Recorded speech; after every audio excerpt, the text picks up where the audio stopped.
نحمدہ ونصلی علی رسولہ الکریم اما بعد۔ سامعین محترم اور معزز حاضرین، 15 اگست اور 26 جنوری ہر سال یہ دو ایسے دن آتے ہیں جن میں پورا ہندوستان خوشیوں میں نہایا ہوا معلوم ہوتا ہے۔ ہر چہار جانب ترنگا لہرایا جاتا ہے، قومی گیت گنگنائے جاتے ہیں، مدارس، مکاتب، اسکولوں، کالجوں اور یونیورسٹیوں میں ترنگا لہرایا جاتا ہے۔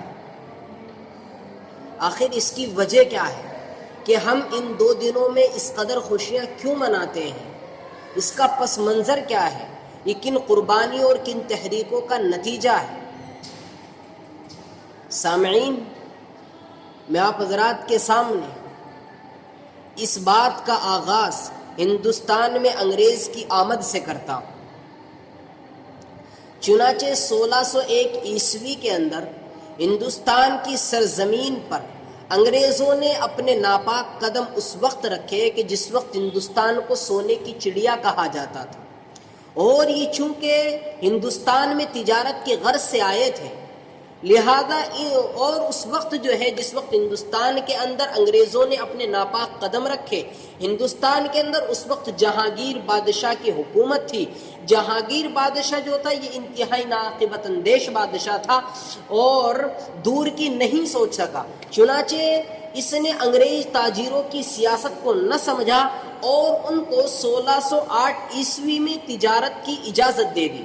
جب ان کو تجارت کی اجازت ملی تو انگریزوں نے 1608 عیسوی کے اندر ایسٹ انڈیا کمپنی کے نام سے ایک کمپنی بنائی، ایسٹ انڈیا کمپنی کی بنیاد ڈالی۔ اس کے بعد میں معاملہ اور آگے بڑھا تو 1612 عیسوی میں ان کو باقاعدہ تجارتی مرکز اور اقتصادی مرکز بنانے کی اجازت دے دی گئی۔ حضرت اورنگزیب عالمگیر رحمۃ اللہ علیہ کے عہد حکومت تک انگریزوں کی سرگرمیاں صرف تجارت تک ہی محدود رہی، لیکن جب حضرت اورنگزیب عالمگیر رحمۃ اللہ علیہ وفات پا گئے، انتقال کر گئے، تو انگریزوں نے ہندوستانیوں کے اوپر مسلسل حملے کرنے شروع کر دیے۔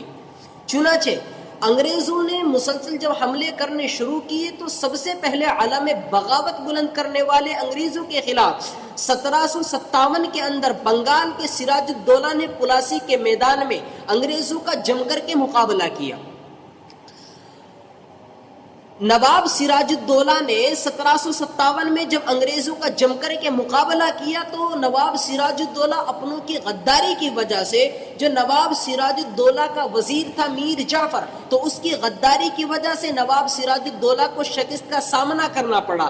اس تحریک کو پھر اس کے بعد آگے لے کر کے چلنے والے میر قاسم ہیں۔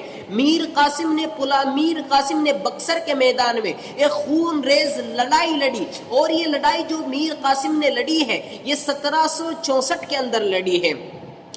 اس کے بعد میں اس تحریک کو آگے لے کر کے چلنے والے سلطان صلاح الدین ٹیپو سلطان کے والد محترم حیدر علی، انہوں نے اس کے بعد جنگ لڑی جو 1767 میں ہوئی۔ اس کے بعد میں سلطان ٹیپو آئے۔ سلطان ٹیپو نے باقاعدہ جنگ لڑی ہے۔ سلطان ٹیپو نے جنگ لڑی 1792 کے اندر، اسی طریقے سے 1783 کے اندر جنگ لڑی، 1786 کے اندر جنگ لڑی، 1791 کے اندر جنگ لڑی، اسی طریقے سے مجنون شاہ نے 1776 کے اندر، اور اسی طریقے سے 1780 کے اندر جنگ لڑی۔ اسی طریقے سے انگریزوں سے باقاعدہ جنگ لڑنے والے مولوی شریعت اللہ اور ان کے بیٹے دادو میاں نے 1812 کے اندر جنگ لڑی۔ اسی طریقے سے حضرت سید احمد شہید رحمۃ اللہ علیہ نے انگریزوں سے جو جنگ لڑی ہے وہ 1831 میں جنگ لڑی۔ اس طریقے سے یہ پوری کی پوری جنگیں جو لڑی گئی ہیں تو یہ انگریزوں سے اپنے ہندوستان کو آزاد کرانے کی جو تحریک چلی تھی، اس تحریک کو یہ مسلسل لگاتار آگے لے کر کے چلتے رہے اور جنگ لڑتے رہے۔ خیر، معاملہ یہاں تک پہنچا کہ سلطان ٹیپو سلطان جو تھا اس نے انگریزوں سے 4 جنگیں لڑی ہیں۔ ٹیپو سلطان نے جو 4 جنگیں لڑی ان میں سے سب سے پہلی جنگ جو لڑی ہے وہ 1783 کے اندر لڑی۔ اب 1783 کے اندر جنگ لڑی، اس کے بعد میں سلطان ٹیپو نے دوسری جو جنگ لڑی ہے وہ 1786 کے اندر لڑی، اس کے بعد میں سلطان ٹیپو نے تیسری جنگ لڑی جس میں انگریزوں نے سلطان ٹیپو کے اوپر اچانک سے حملہ کیا، اور یہ جو جنگ لڑی گئی یہ 1792 کے اندر لڑی گئی۔ اس جنگ کے اندر یعنی جو 1792 کے اندر سلطان ٹیپو نے تیسری جنگ لڑی ہے، یہ چونکہ اچانک سے حملہ کیا گیا تھا تو اس جنگ کے اندر سلطان ٹیپو معاہدہ کرنے کے اوپر اور مصالحت کرنے کے اوپر مجبور ہوئے۔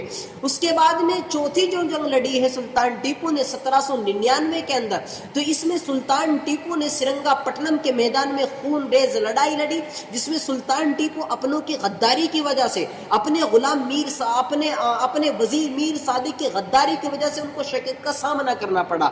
چنانچہ سرنگا پٹنم کے میدان میں ٹیپو سلطان رحمت اللہ علیہ کو 1799 میں جب شہید کر دیا گیا تو انگریزوں نے سلطان ٹیپو کے سینے کے اوپر قدم رکھ کر کے کہا تھا کہ آج سے ہندوستان ہمارا ہے۔